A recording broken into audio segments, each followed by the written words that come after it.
In the sweltering summer heat, 26-year-old Layla Nadir makes the desperate decision to flee her own wedding, escaping a marriage arranged to settle her family's debt to the powerful Blackwood family. Her journey leads her to a remote farm where she meets the stoic and kind-hearted Cassian Holt, who offers her sanctuary without questions. As their connection deepens and the Blackwoods close in, Layla must find the courage to stand up for her freedom and true love. Before we begin this story, comment below where you're watching from. The summer heat was unbearable as Layla Nadir ran across the field, her once beautiful wedding dress now torn and dirty. At 26, she never imagined she'd be fleeing her own wedding, but she couldn't go through with it. The marriage wasn't about love, it was about her family's debt. "I can't believe I just did that," Layla whispered to herself, her heart pounding in her chest. She had left everything behind, her phone, her purse, even her shoes. All she had was the ruined dress on her back and the determination to escape a life she didn't choose. Her parents had arranged the marriage with Devin Blackwood, son of the powerful Blackwood family. Her father had borrowed money from them years ago, and when he couldn't pay it back, they suggested a different kind of arrangement, Layla for the debt. "It's a good match," her mother had insisted. "The Blackwoods have everything we've ever wanted. You'll never have to worry about money again." But Layla wanted more than security. She wanted love, real love, not a business transaction disguised as marriage. She'd stood at the altar, looking into Devin's cold eyes, and something inside her snapped. When the minister asked if anyone objected, Layla shocked everyone by saying, "I do." Then she ran, ignoring her mother's cries and her father's demands to come back. Now, after walking all night, Layla found herself on a country road she didn't recognize. Her feet were blistered, her throat was dry, and the reality of what she'd done was sinking in. She had no plan, no money, and nowhere to go. "What have I done?" she whispered, collapsing into a field of wildflowers. The morning sun was rising, painting the sky with colors that should have been beautiful, but all Layla felt was fear. Maybe this was where her journey ended, alone in a field, miles from anywhere. The soft rumble of an engine broke the silence. Layla turned to see an old pickup truck slowing down on the road. Panic seized her. Had they found her already? Were the Blackwoods coming to take her back? But the man who stepped out of the truck wasn't Devin or anyone she recognized. He was tall with broad shoulders, wearing worn jeans and a faded blue shirt. His face was tanned from working outdoors, and his eyes were steady as they met hers. "You okay, miss?" he asked, his voice deep but gentle. Layla stood quickly, trying to brush the dirt from her dress. "I'm fine, just passing through." Her voice trembled, giving away her lie. The stranger didn't press. Instead, he reached into his truck and pulled out a bottle of water, offering it to her. "You look like you could use this." Layla hesitated before taking it. "Thank you." "I'm Cassian Holt," he said. "Layla," she replied, not giving her last name. Cassian nodded, not asking for more. "You got somewhere to go, Layla?" She looked down at her ruined dress, her bare, bleeding feet. The lie died on her lips. "No, not really." Cassian seemed to consider something before speaking again. "I've got a guest cottage on my property. It's not fancy, but it's clean. You can stay there if you need a place to rest." Layla stared at him, suspiciously. "Why would you help me? You don't know me." "I know enough," Cassian said. "You're someone who needs help, and I've got help to give. No questions, no expectations." Something about his straightforward manner made Layla trust him, or maybe she was just desperate. Either way, she nodded. "Just for one night?" "Whatever you say," Cassian replied, opening the passenger door of his truck. The drive was short and silent. Layla watched as they passed fields of golden wheat that seemed to stretch forever. Eventually, they turned onto a dirt road that led to a large farmhouse with a smaller cottage nearby. "That's the main house," Cassian explained, pointing. "And that's the guest cottage. It's all yours for as long as you need it." The cottage was simple but charming, with a small porch and windows framed by blue shutters. Inside was a living room with a couch, a tiny kitchen, a bathroom, and a bedroom, with a comfortable-looking bed. "There's food in the fridge," Cassian said from the doorway. "Clean clothes in the dresser. They belong to my sister, so they might fit." "Your sister?" Layla asked. A shadow crossed Cassian's face. "She's gone now. Been 5 years."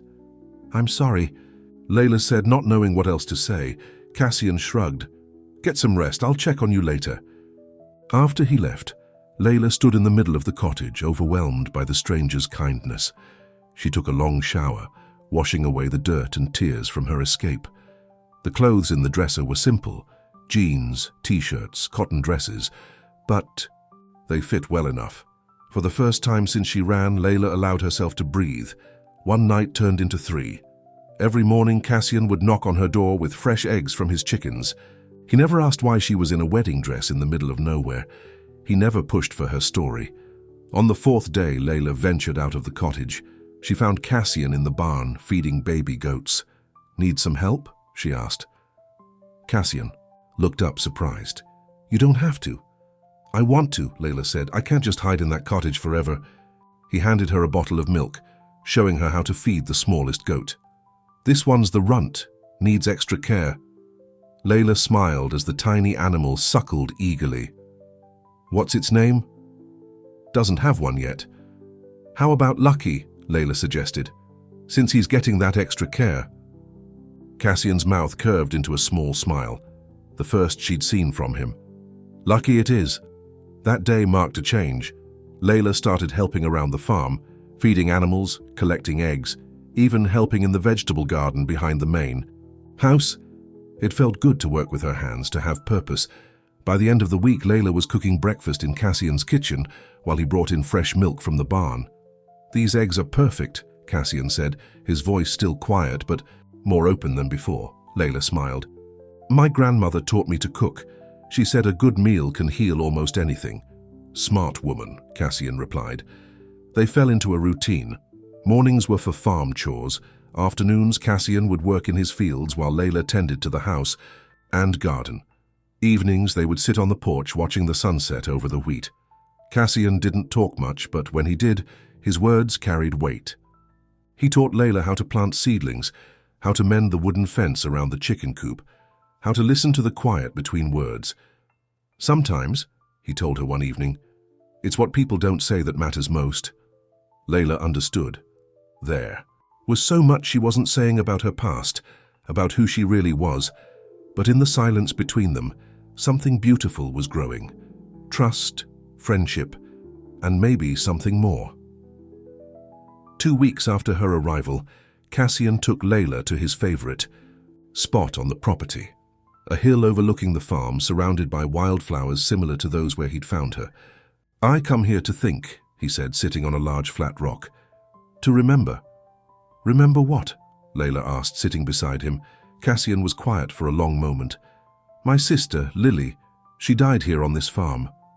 Layla waited, not wanting to push. "She was trapped in a marriage she hated," Cassian continued. "Her husband was powerful, controlling. When she finally got the courage to leave him, she came here. I thought I could protect her." His hands clenched into fists. "He found her. There was a fight. She ran to the barn. There was an accident, the hay baler." His voice broke. Layla reached for his hand. "I'm so sorry, Cassian. I couldn't save her," he said, "but I promised myself I'd never turn away someone who needed a safe place. That's why I stopped when I saw you in those flowers. You reminded me of her." Layla felt tears on her cheeks. "My parents arranged my marriage to a man I barely knew. His family has money, influence. My father owed them a debt he couldn't pay, so they took me instead." The truth poured out of her. How she'd been promised to Devin Blackwood. How she'd run from the altar. How terrified she was that they were looking for her. "They probably are," Cassian said. "People like that don't let go easily." "I should leave," Layla said. "I'm putting you in danger just by being here." Cassian shook his head. "You're safe here. This land has been in my family for generations. I know every inch of it. No one comes here without me knowing." That night, eating dinner on the porch, Layla noticed how the setting sun caught in Cassian's dark hair, how his eyes crinkled slightly when he almost smiled, how his hands were strong but gentle when passing her a plate.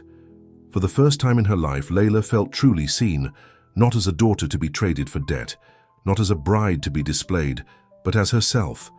And Cassian, who had lived alone with his grief for 5 years, felt something long dormant, stirring in his heart. Layla brought laughter to his quiet home.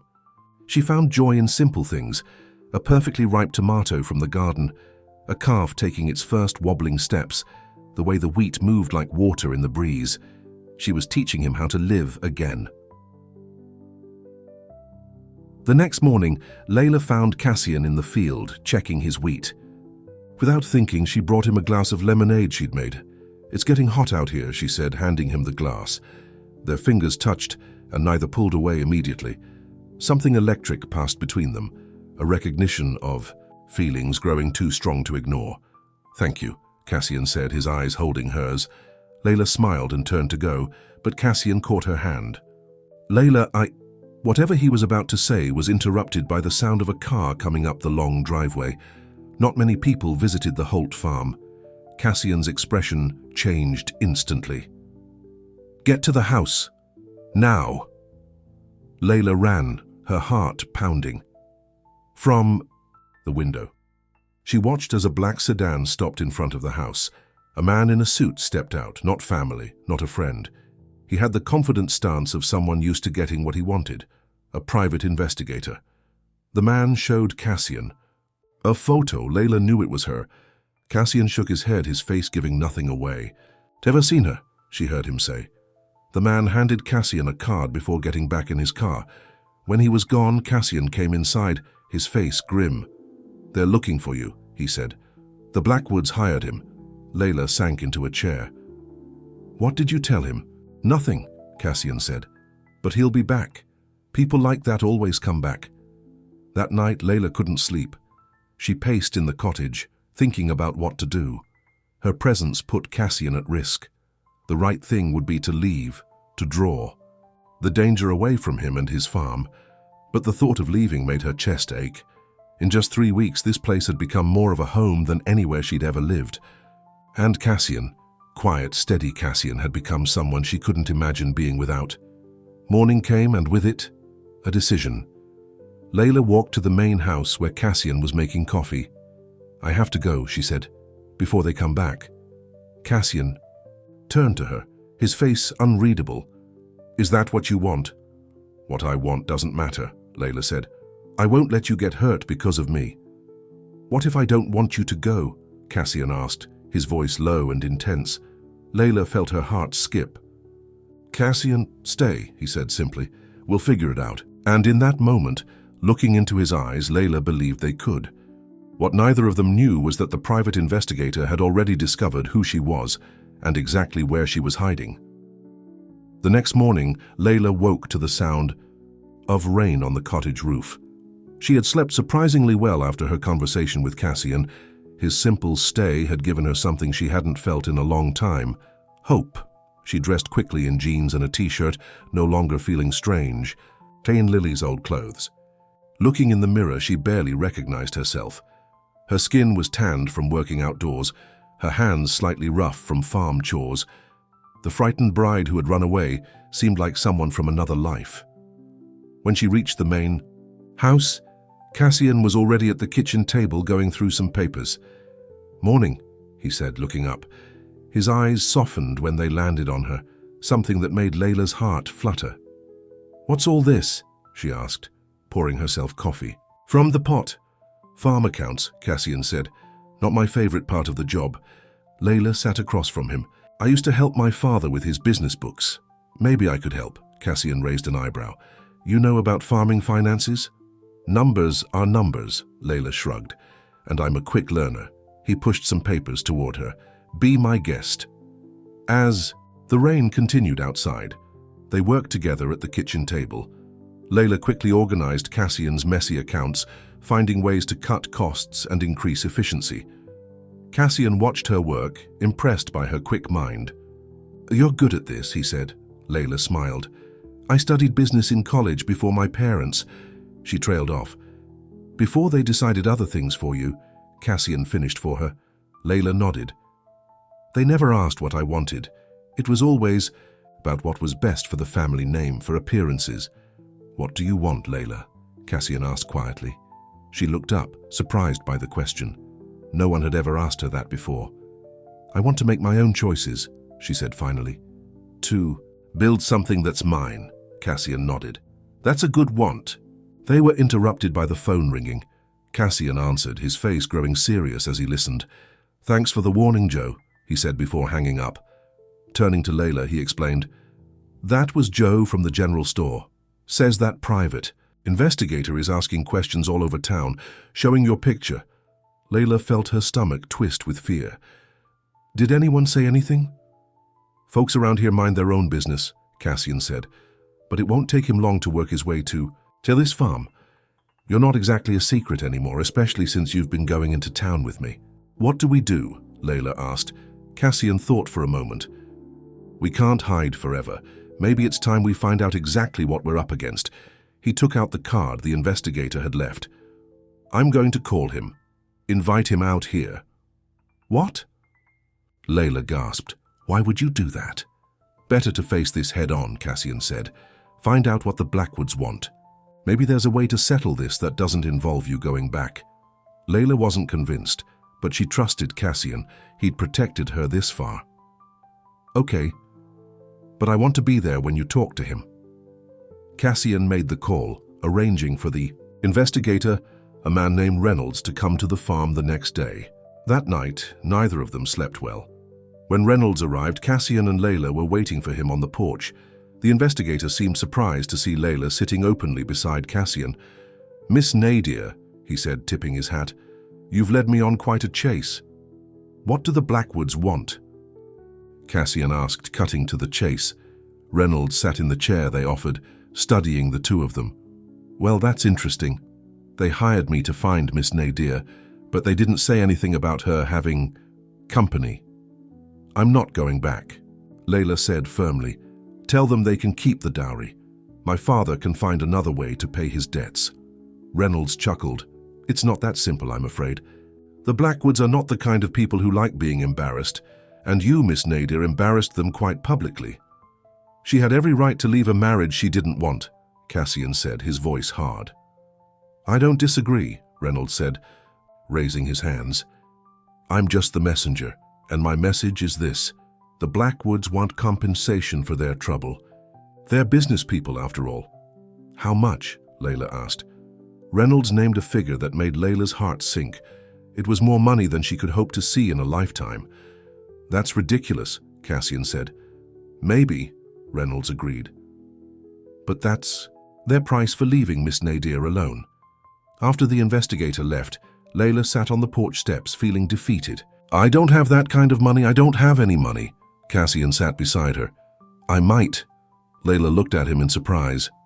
What? My family's been farming this land for generations, Cassian explained. We've done well. I could sell the north section. It would cover most of what they're asking. No, Layla said firmly. Absolutely not. I won't let you sell your land for me. It's just land, Cassian said. It's your home, Layla countered. Your legacy. I won't be the reason you lose part of. Cassian took her hand. Layla, But she pulled away. No, there has to be another way.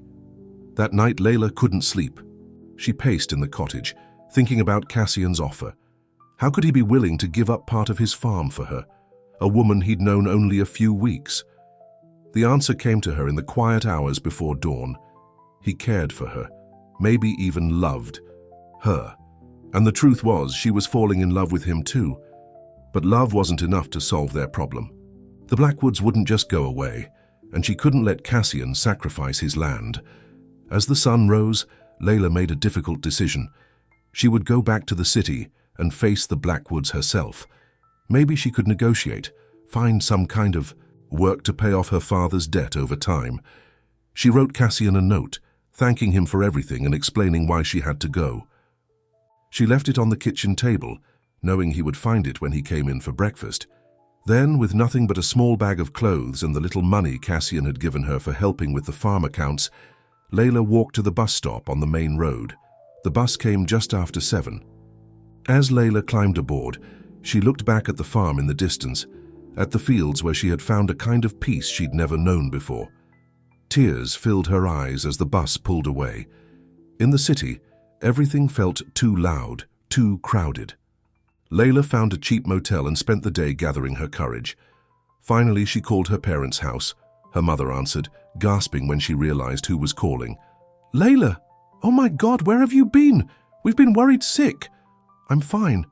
"Mom," Layla said, "is Dad there?" Her father came on the line, his voice a mix of anger and relief. "Layla Nadir, you have put this family through hell. The Blackwoods are threatening to take our house if we don't pay them back immediately." "I want to talk to them," Layla said. "To work something out." "Work something out?" her father repeated. "The only thing that will work is if you go through with the marriage." "That's not going to happen," Layla said firmly. "But I'll find a way to pay back what you owe them," her father scoffed. "And how will you do that?" "You have no money, no job, nothing." "I'll figure it out," Layla said. "Just tell me where I can find Devin Blackwood." After hanging up, Layla took a deep breath. Her father had told her that Devin would be at the Blackwood Corporation offices, downtown. She would go there tomorrow and face him directly. Meanwhile, back at the farm, Cassian had found Layla's note. His hands shook as he read it. "Dear Cassian, by the time you read this, I'll be gone.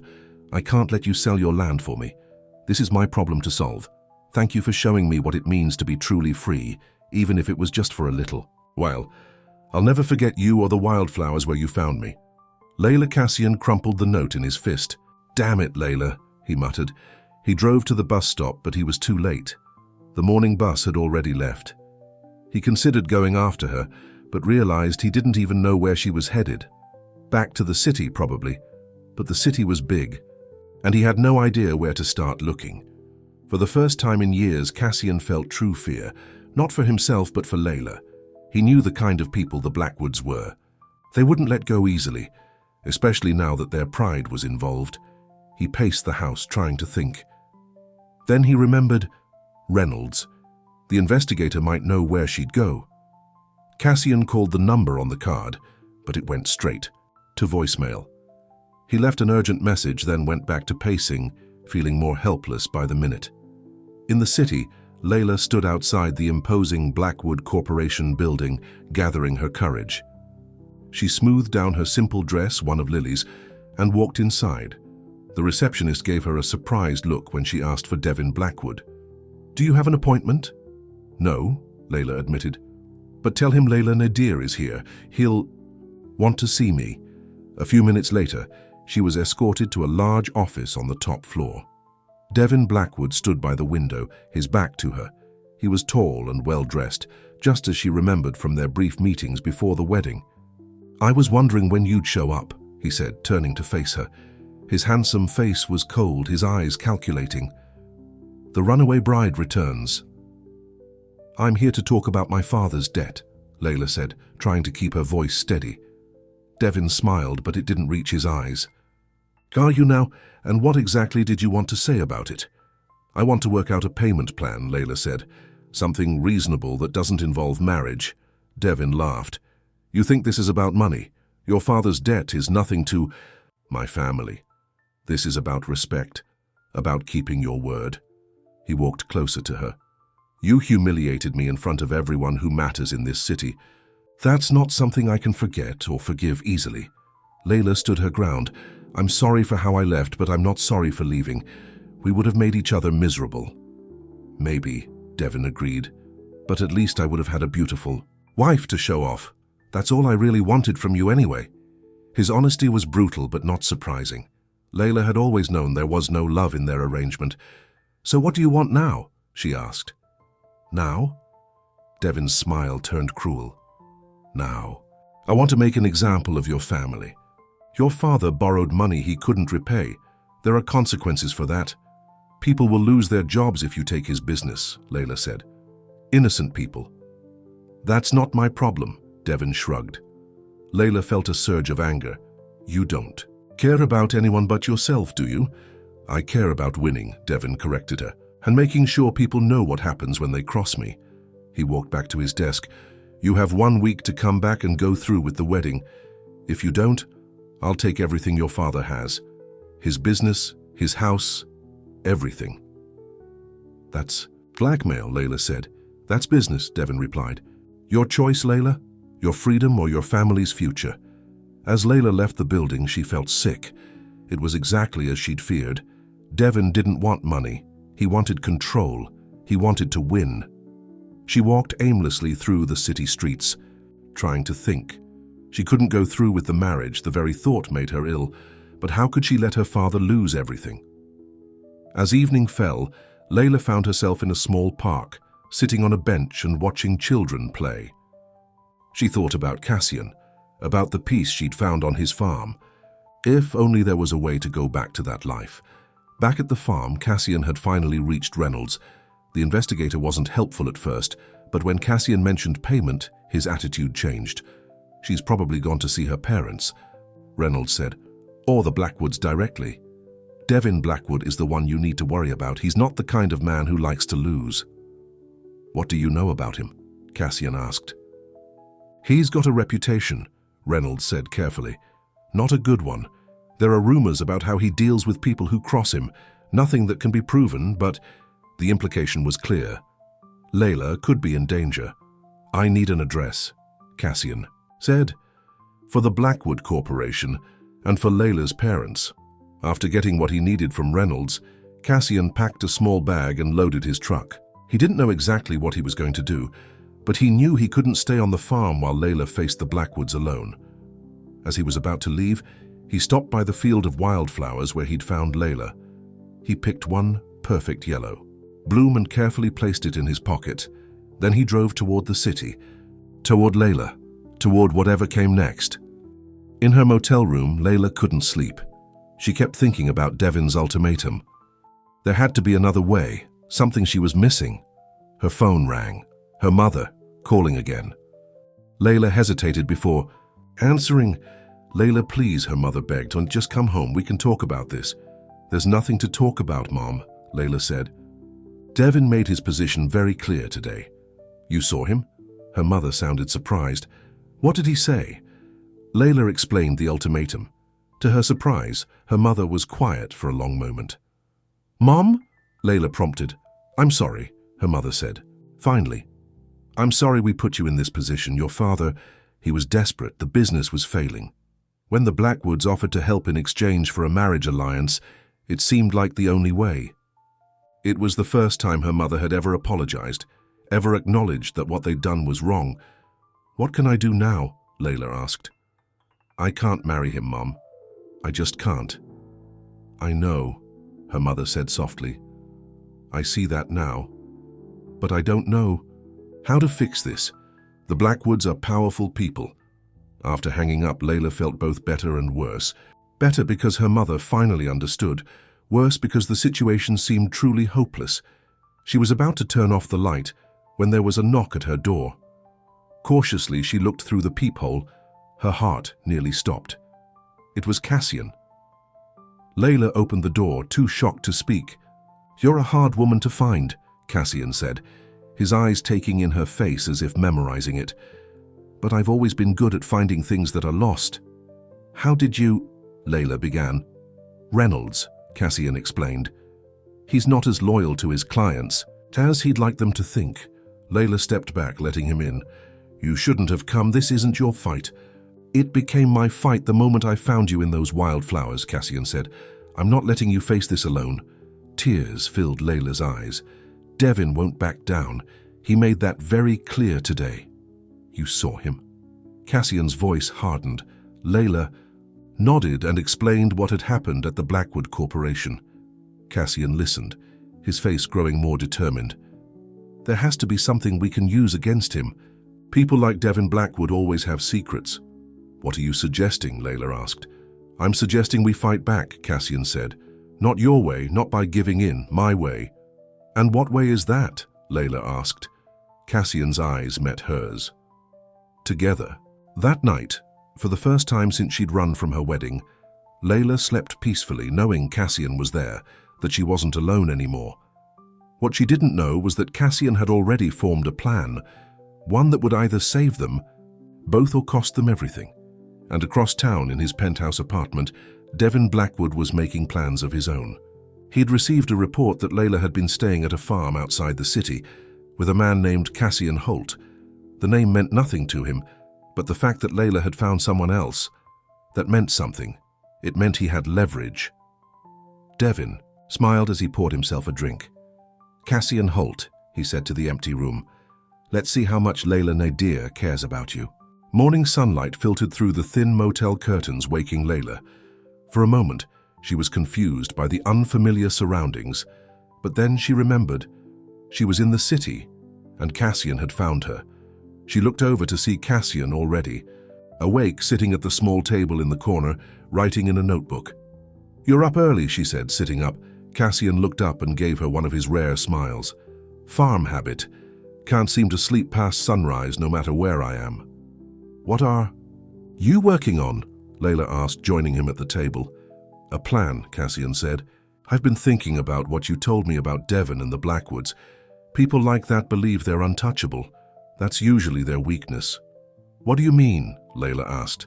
"They get careless," Cassian explained. "They don't worry about covering their tracks because they think no one will ever challenge them." Layla considered this. "So you think Devon has something to hide? Something we could use against him?" "Everyone has something to hide," Cassian said, "especially people with power." He showed her what he'd been writing, a list of people connected to the Blackwoods who might have information. "I talked to Reynolds a bit more last night after you fell asleep," Cassian continued. "He mentioned a few people who've had run-ins with the Blackwoods over the years. Former employees, business partners who got burned. We should talk to them." "Why would they help us?" Layla asked. "Because people who've been hurt by the Blackwoods might be happy to see them get what's coming to them," Cassian said.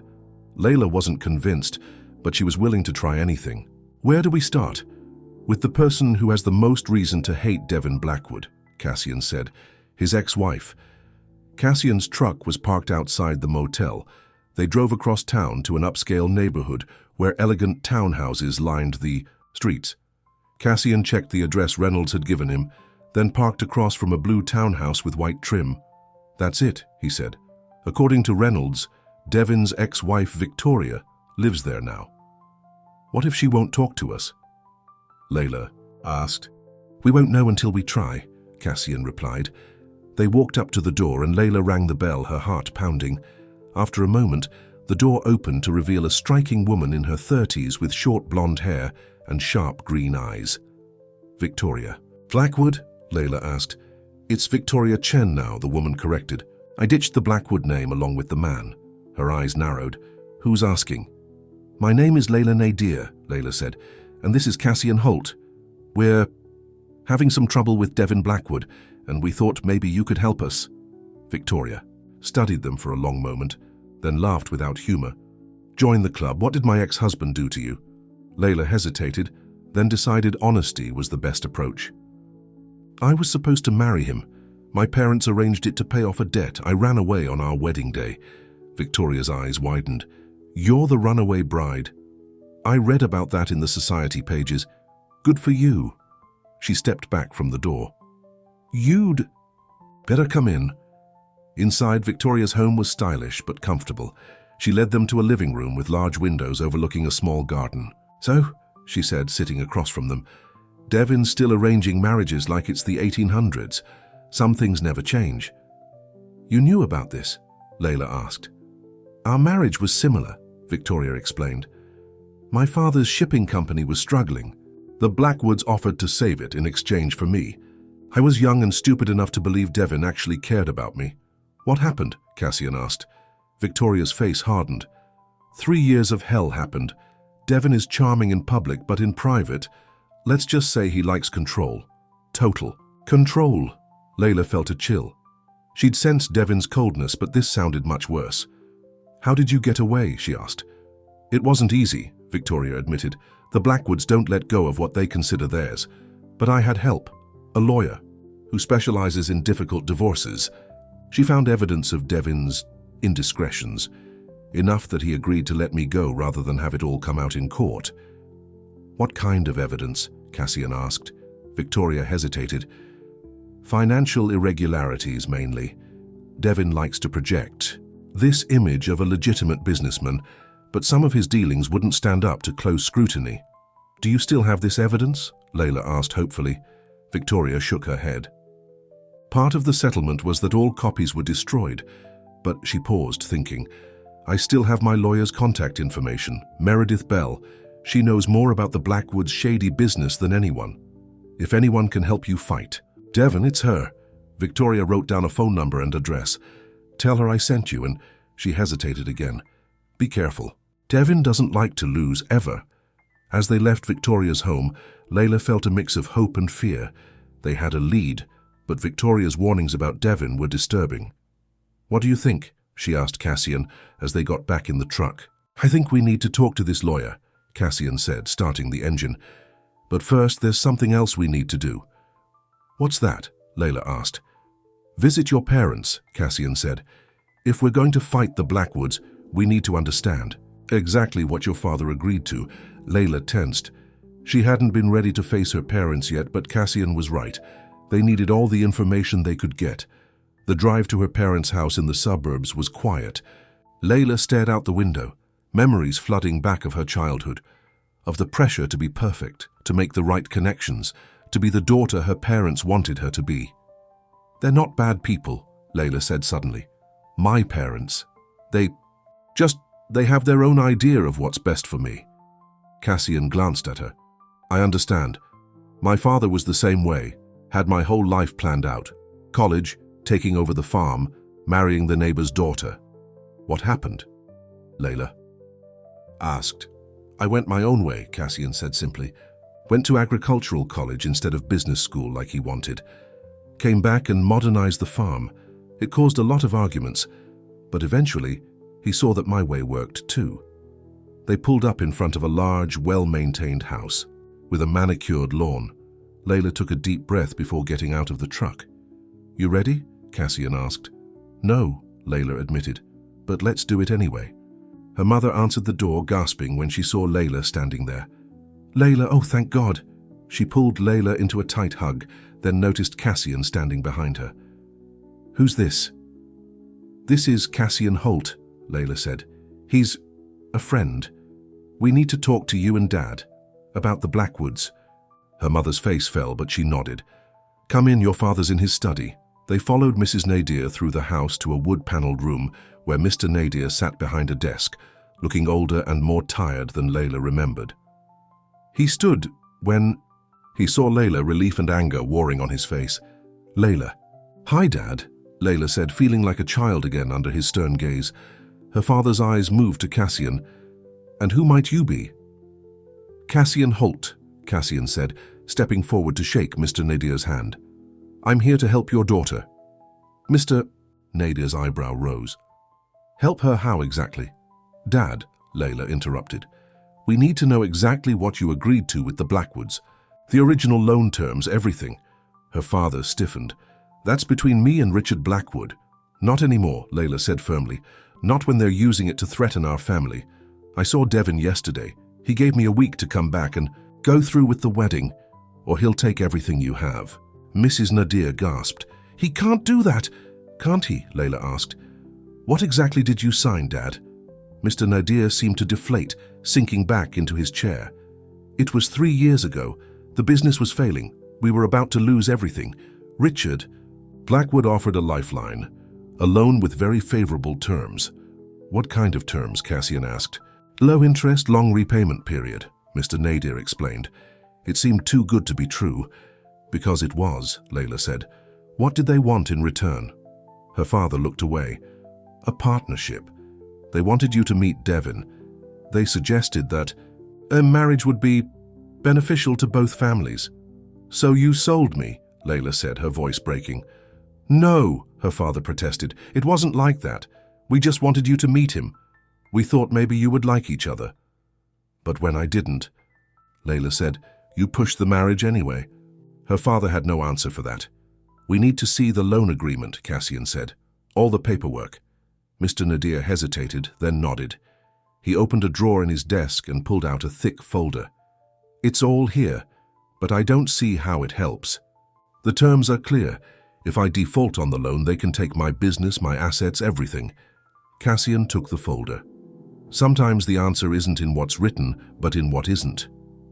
They spent the next hour going through the documents. Cassian read carefully, occasionally asking Mr. Nadir questions about specific clauses or terms. There's something odd here, Cassian said finally. The loan originated from Blackwood Corporation, but it was transferred to an offshore company called Meridian Holdings. Do you know anything about that? Mr. Nadir shook his head. Richard just said it was for tax purposes. Maybe, Cassian said. Or maybe there's another reason they wanted to hide this particular loan. Layla looked at the papers spread across the desk. Could this be connected to what Victoria mentioned? The financial irregularities? It might be, Cassian agreed. We need to talk to that lawyer. As they were preparing to leave, Mrs. Nadir pulled Layla aside. This man, Cassian, are you two? It's complicated, Mom, Layla said. Her mother studied her face. You look different, happier despite everything. I am, Layla admitted. Cassian showed me what it's like to live on my own terms. Mrs. Nadir squeezed her hand. Then don't let go of that. Your father and I, we made mistakes. We thought we were doing what was best for you, but we were wrong. Whatever happens with the Blackwoods, we'll face it together. The simple apology meant more to Layla than her mother could know. She hugged her tightly, feeling like something important had been repaired between them. Outside, Cassian was waiting by the truck. Everything okay? Layla nodded. Better than okay. Let's go see this lawyer.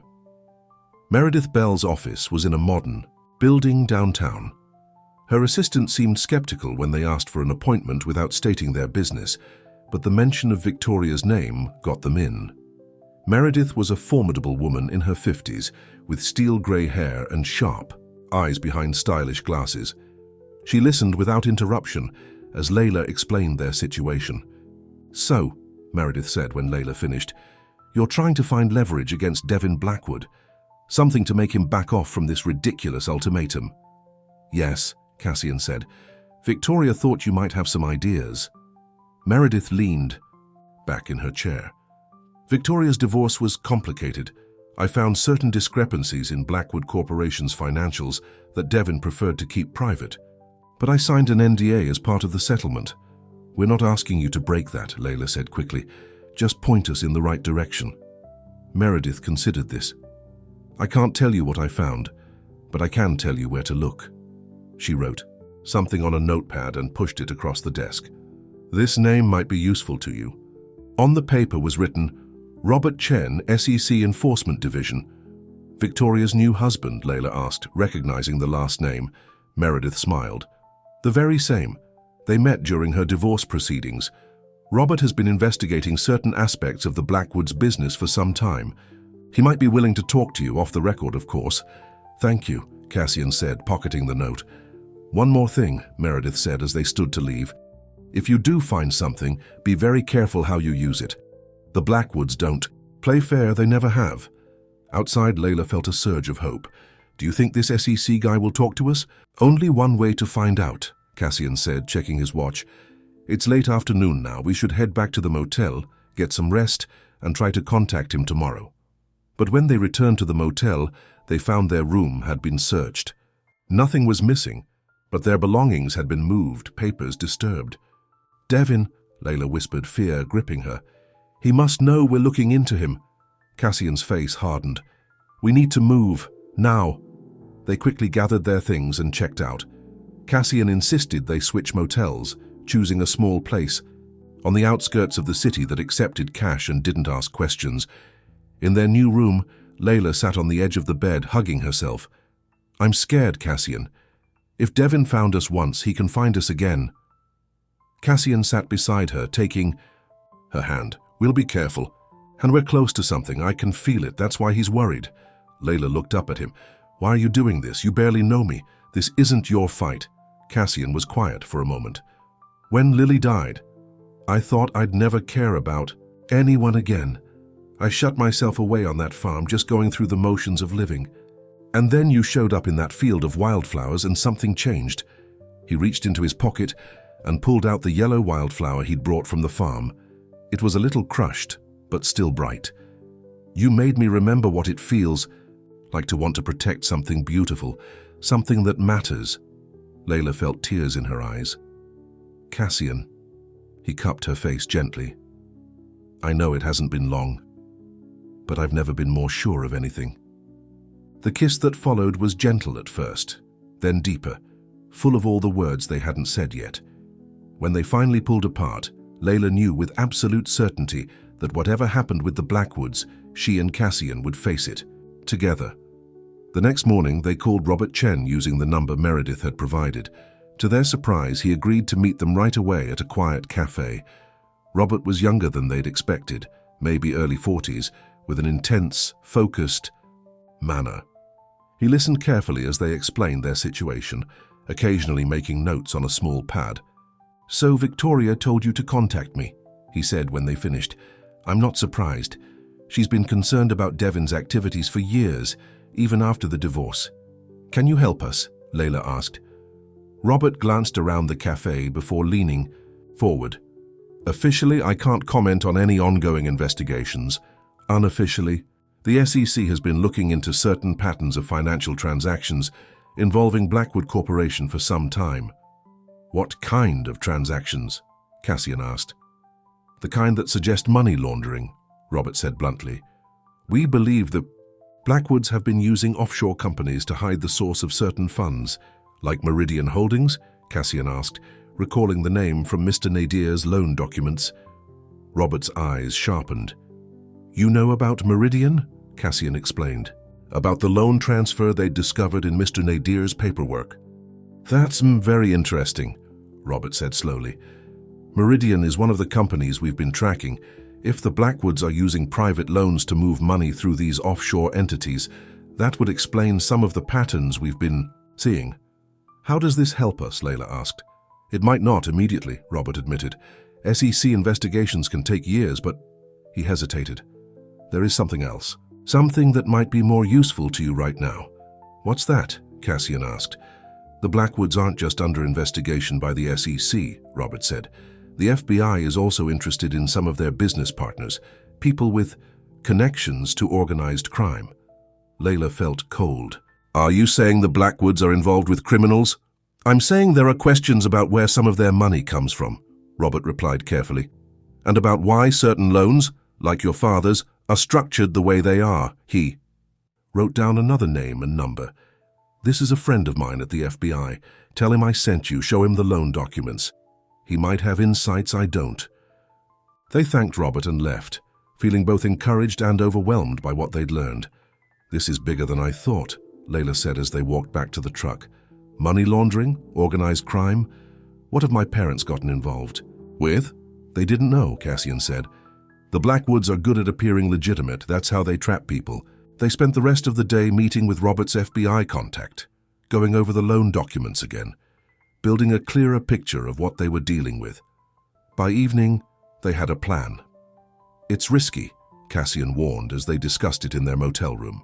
"If we're wrong, if the evidence isn't strong enough, Devin could come after us even harder.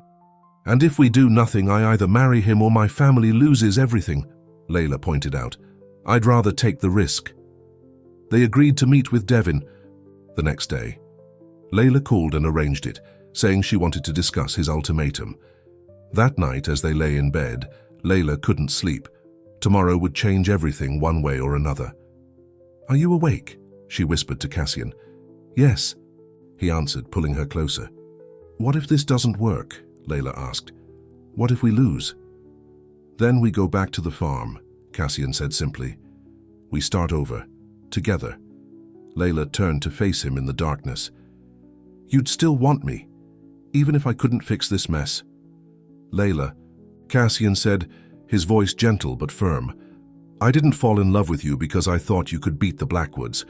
I fell in love with you because you had the courage to run from something that wasn't right for you, because you find joy in simple things, because when you smile, the whole world seems brighter." "I love you too," Layla whispered, the words coming easily, naturally. They held each other through the night, finding strength in their connection for whatever the next day would bring. Morning came too soon. They dressed carefully, Layla in a simple but elegant dress she'd borrowed from her mother, Cassian in the one suit he'd brought, a little rumpled but still respectable. "Ready?" he asked as they prepared to leave. Layla took a deep breath. "Ready." The Blackwood Corporation building looked as imposing as ever as they walked inside. The receptionist recognized Layla and quickly ushered them to the elevator. As they rode up to Devin's office, Cassian squeezed Layla's hand. "Remember the plan. Let me do most of the talking at first." Layla nodded, her throat too dry for words. Devin was waiting for them, standing by the window just as he had been when Layla visited before. But this time, he wasn't alone. An older man sat in one of the leather chairs. Richard Blackwood, Devin's father, the patriarch of the family. "Layla," Devin said smoothly, "I'm glad you came to your senses." His eyes shifted to Cassian. "Though I'm not sure why you brought company." "This is Cassian Holt," Layla said. "He's with me." "The farmer," Devin said dismissively.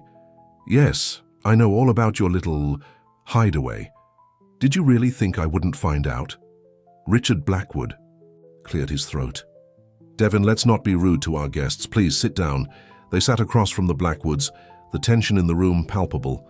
"I understand you've been looking into our family business," Richard said, his voice deceptively pleasant, "speaking to people who might not have our best interests at heart."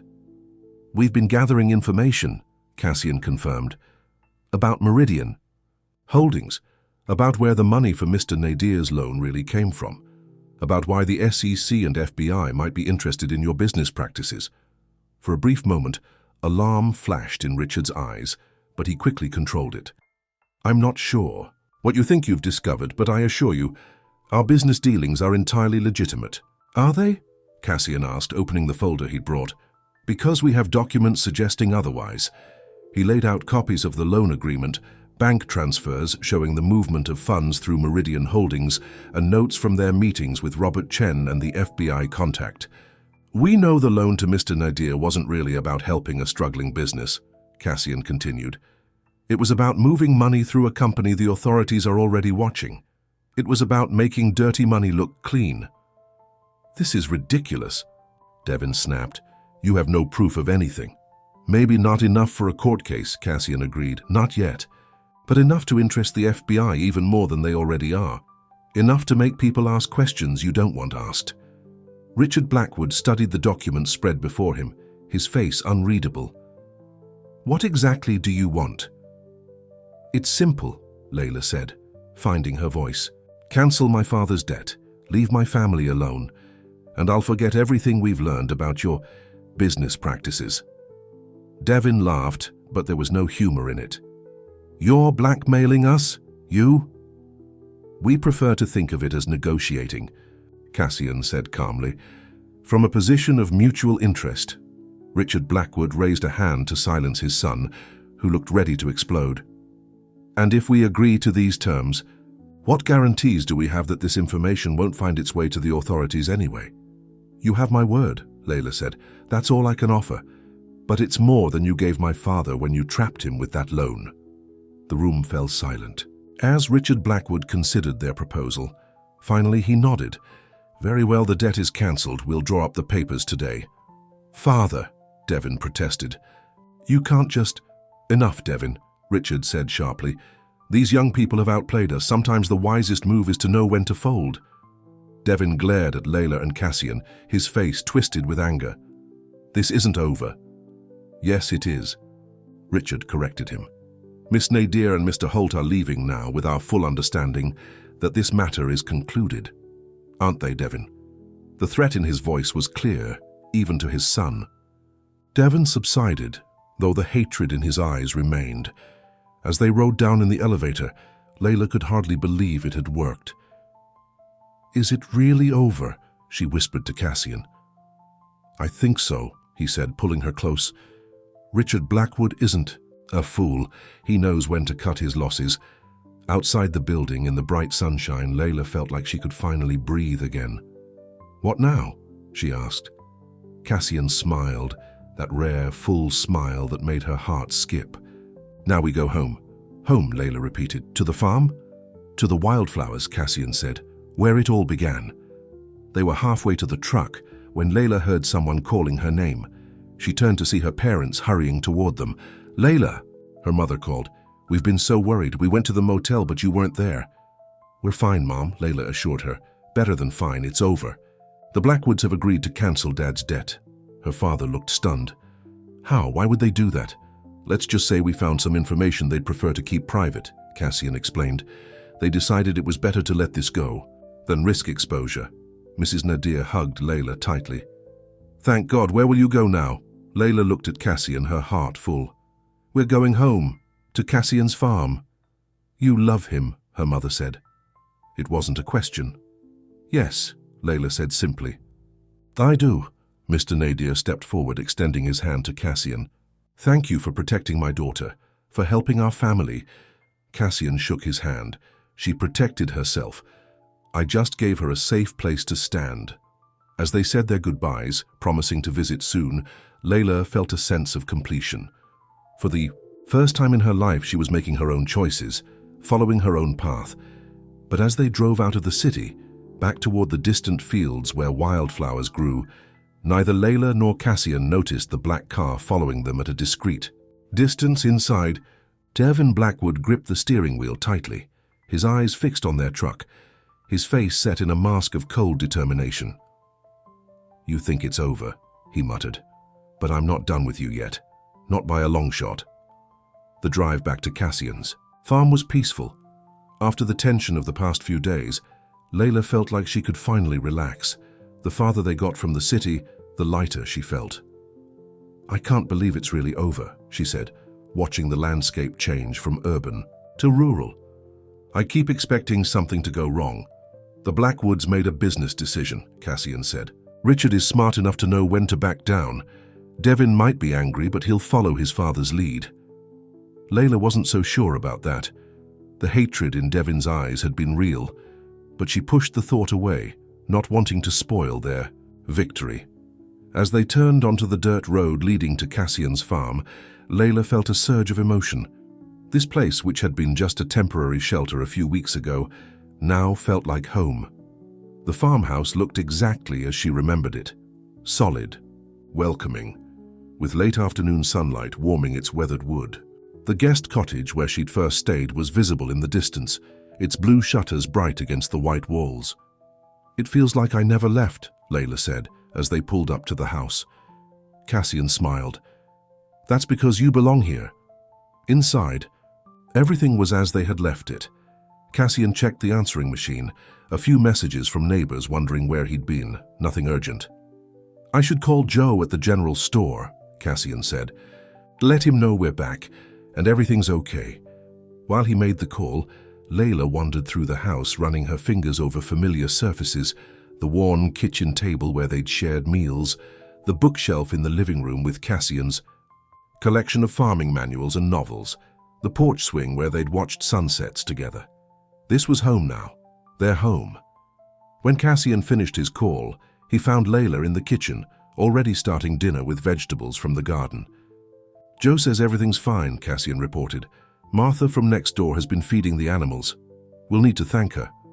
I'll bake her something tomorrow, Layla said. Maybe that apple cake she liked so much last time. It felt so natural, making plans together, settling back into their routine. After dinner, they sat on the porch, watching darkness fall over the fields. What happens now? Layla asked, leaning against Cassian's shoulder. Whatever we want, Cassian said. That's what freedom means, Layla smiled. I like the sound of that. That night they slept peacefully, wrapped in each other's arms, the worries of the past few days finally behind them. The next morning, Layla woke early. Cassian was still asleep, which was unusual. He was typically up at dawn. She slipped out of bed quietly, deciding to make breakfast as a surprise. In the kitchen, Layla hummed as she prepared coffee and mixed batter for pancakes. She was just about to wake Cassian when she heard a vehicle coming up the driveway. Looking out the window, Layla froze. A black car was approaching, the same kind that the Blackwoods used. Her heart pounded as she watched it park in front of the house. When Devin Blackwood stepped out, Layla felt a chill run through her body. He shouldn't be here. This was supposed to be over. She ran upstairs, shaking Cassian awake. Cassian, Devin's here. He's outside. Cassian was instantly alert. Stay here. I'll talk to him. No, Layla said firmly. We'll face him together. They hurried downstairs just as Devin knocked on the door. Cassian opened it. positioning himself slightly in front of Layla. "Mr. Blackwood," he said coldly, "this is private property." Devin smiled, but it didn't reach his eyes. "I know, that's why I came. Nice place you have here, Holt, very rustic." "What do you want?" Layla demanded. "Your father agreed to our terms. The debt is cancelled." "My father makes decisions for Blackwood Corporation," Devin said. "Not for me personally. And you and I have unfinished business, Layla." "There's nothing between us," Layla said. "There never was." Devin's smile faded. "You humiliated me. You betrayed your family. And then you came after mine. Did you really think I'd just let that go?" "Your father made the decision to back down," Cassian pointed out. "Maybe you should respect that." "My father is weak," Devin spat. "He's always been too cautious, too worried about appearances." "But I'm not him." He pulled out an envelope from his jacket and tossed it on the table. "Take a look." Cautiously, Cassian opened it. Inside were photos of them meeting with Victoria, with Robert Chen, with the FBI agent. There were also transcripts of their phone calls, notes about their movements. "You've been watching us," Layla said, horrified. "Of course," Devin said. "I know everything you've done, everyone you've talked to, all your little investigations." "So what?" Cassian challenged. "None of this changes what we found out about your family's business dealings." "No," Devin agreed, "but it does prove you've been digging into private matters, sharing confidential information, the kind of behavior that might be seen as corporate. Espionage or blackmail." "That's ridiculous," Layla said. "We were defending ourselves against your threats." "It's your word against mine," Devin said. "And in this world, my word carries more weight." He pulled out another paper from his pocket. "This is a deed to this farm. Sign it over to me, and I'll forget about pressing charges." Cassian stared at him. "You want my farm? Why?" "Because it matters to you," Devin said simply. "Because taking it will hurt you both. Because I can." Layla felt sick. This wasn't about business anymore. It was about revenge, pure and simple. "Get out," Cassian said, his voice dangerously quiet. "Now." Devin shrugged.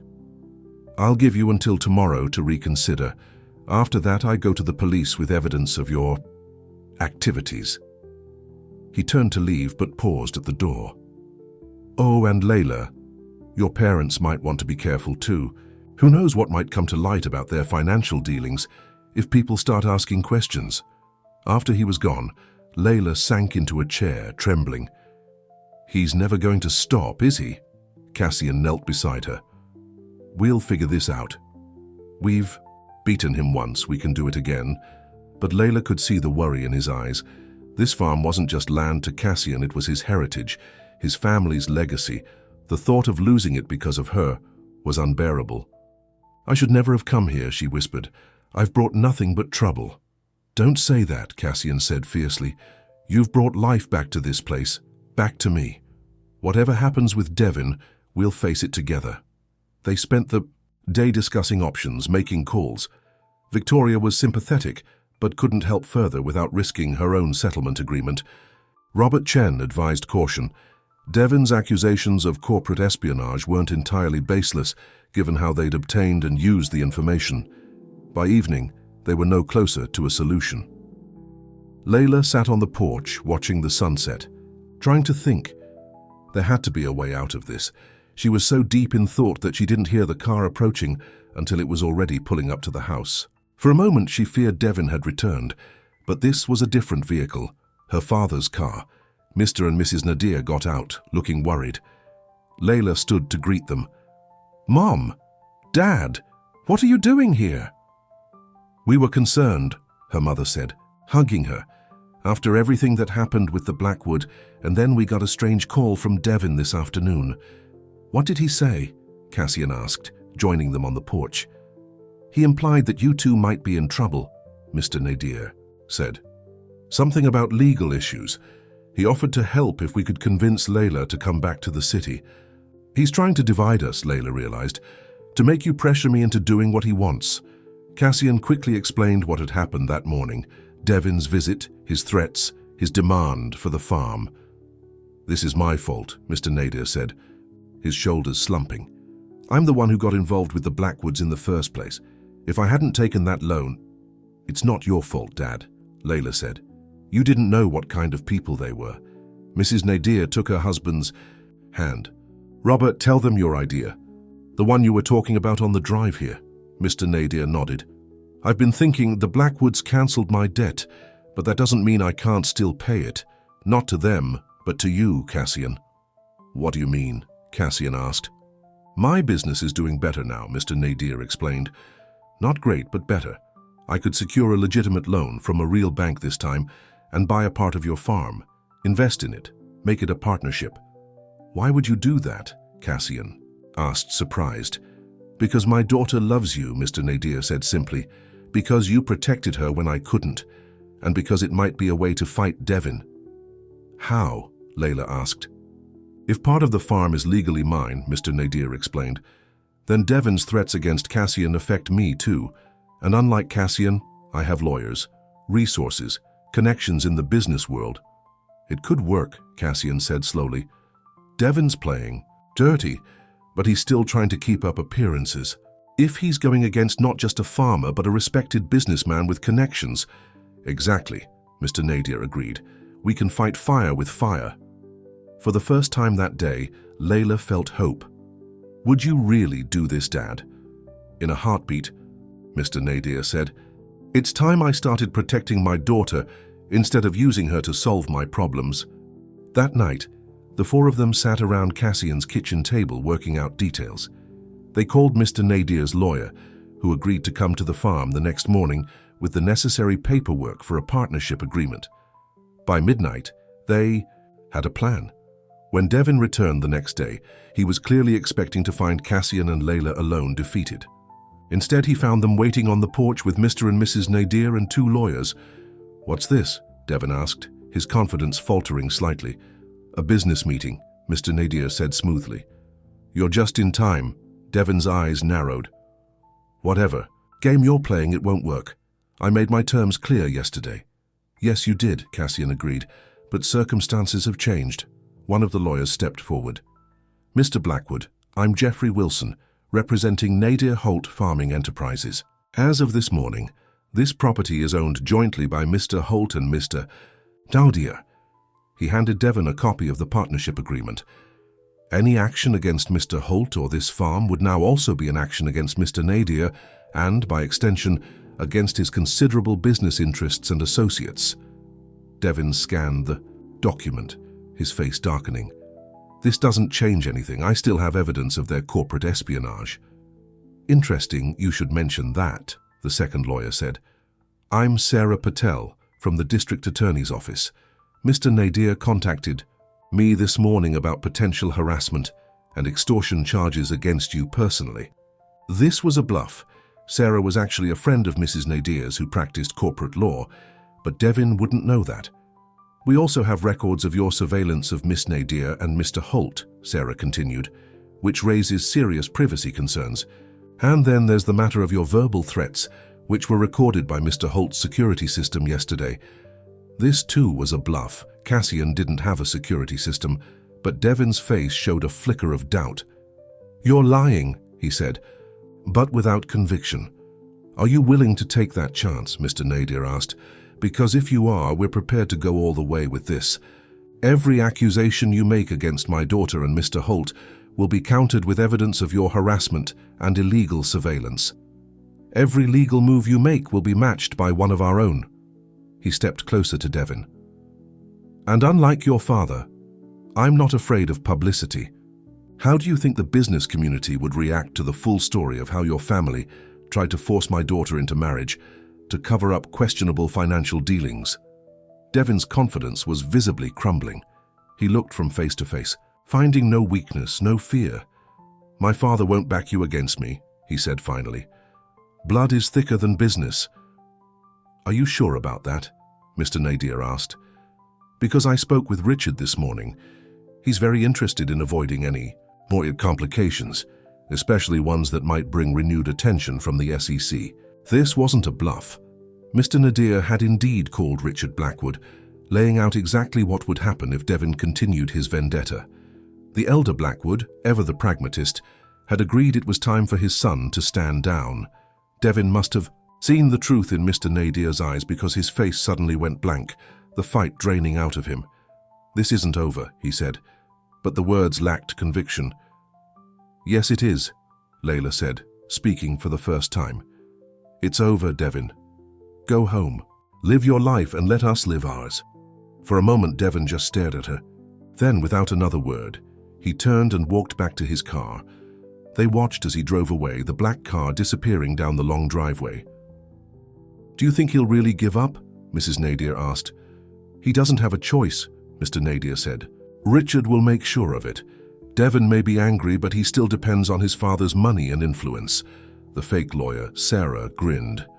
"That was actually kind of fun. I haven't bluffed like that since law school mock trials." They all laughed, the tension finally breaking. Mr. Nadir turned to Cassian. "So, partner, what's next for this farm of ours?" "I've been thinking about expanding the organic section," Cassian said. "Maybe adding some specialty crops. There's good money in it, and the land on the north side would be perfect." "Sounds promising," Mr. Nadir agreed. "I'd like to hear more about it." As the men walked toward the fields to discuss possibilities, Mrs. Nadir linked her arm through Layla's. "He seems happy," she observed. "Your father. I haven't seen him this excited about business in years." "Cassian has that effect on people," Layla said. "He makes you see possibilities you didn't notice before." Her mother smiled. "He's good for you, Layla. I can see that now. I'm sorry we tried to push you into something else."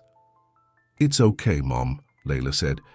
"Everything worked out in the end." After her parents left, promising to return the following weekend with proper paperwork for the partnership, Layla and Cassian finally had a moment alone.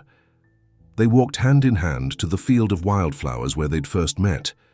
"Your father is a good man," Cassian said as they sat among the blooms, underneath all that business armor. "He is," Layla agreed. "He just forgot it for a while, like I forgot who I really was until I ran away." Cassian picked a yellow wildflower and tucked it behind her ear. "And who are you, Layla Nadir?" She smiled. "I'm a woman who knows what she wants now, who isn't afraid to build something of her own." "And what is it that you want?" Cassian asked, his eyes serious. "This," Layla said simply. "This farm, this life, you." Cassian reached into his pocket and pulled out something small. When he opened his hand, Layla saw a simple ring with a tiny yellow stone that caught the sunlight. "It was my grandmother's," Cassian explained.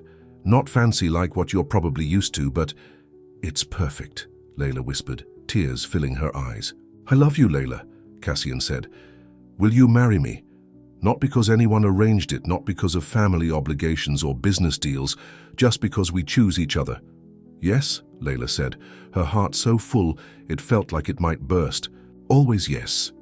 As Cassian slipped the ring onto her finger, Layla thought about the journey that had brought her here, from a runaway bride in a torn dress to a woman who had found not just love, but herself. The wildflowers swayed around them in the gentle breeze, witnesses to a promise made freely, a future chosen rather than imposed. 6 months later, Layla and Cassian were married in that same field, surrounded by wildflowers and the people they loved. Mr. Nadir walked his daughter down a path strewn with yellow petals. Mrs. Nadir cried happy tears. The farm flourished under the new partnership. Mr. Nadir's business sense complemented Cassian's, farming knowledge, creating something stronger than either could have built alone. And Layla found her own place, managing the farm's finances and starting a small business selling organic products from their crops. She was building something that was truly hers, just as Cassian had once promised she could. As for the Blackwoods, they kept their distance. Richard ensured that Devin focused his ambitions elsewhere, away from the Nadirs and Cassian Holt. Some battles weren't worth the cost. On their first anniversary, Cassian and Layla stood on the porch of the farmhouse, watching the sunset paint the fields gold. "Any regrets?" Cassian asked, his arm around her waist. Layla thought about the life she might have had, the loveless marriage, the gilded cage, the slow death of her spirit. "Not a single one," she said, leaning against the man, who had taught her the true meaning of freedom. Inside the house, dinner was waiting. A pair of worn leather gloves, her size, lay on the table beside a small wrapped package. Layla opened it to find seeds for yellow wildflowers and a note from Cassian, for the woman who wasn't afraid to run from the wrong life to find the right. 1. I love you more with every season. She kissed him then in the warm light of their kitchen, surrounded by the life they had built together, a life of their own choosing. Outside, the wind moved through the wheat like a promise, and the wildflowers bent their golden heads toward home. The end.